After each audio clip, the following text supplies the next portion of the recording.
మీకు హనుమద్ వ్రతాన్ని ఎందుకు చేస్తారు అంటే చంద్రవంశంలో సోమదత్తుడు అనబడేటటువంటి ఒక రాజు జన్మించాడు. ఆయనకి రాజ్య భ్రష్టత్వము వచ్చింది.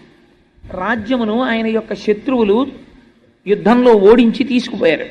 ఆయన రాజ్య భ్రష్టత్వము వచ్చి వెళ్ళిపోయాడు.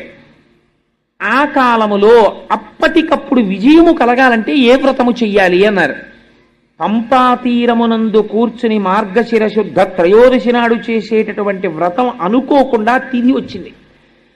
ఇప్పటికిప్పుడు నీకు విజయాన్ని ఇవ్వగలిగినటువంటి వ్రతం ఆ వ్రతం. మరి ఎలా? ఇప్పుడు పంపాతీరానికి వెళ్ళడం అంటే నీకేం భయం లేదయా, నువ్వు ఇక్కడే కూర్చుని ఉండు, నీకు కలశలోకి పంపాతీరమును ఆవాహన చేస్తాం అని ఆ రాజుతో వ్రతం చేయించారు. చేయిస్తే ఆయన పరమభక్తి శ్రద్ధలతో వ్రతాన్ని చేశారు. చెయ్యగానే హనుమ యొక్క అనుగ్రహం కలిగింది. హనుమ యొక్క అనుగ్రహం కలిగి విజయాన్ని పొందినటువంటి వాళ్ళ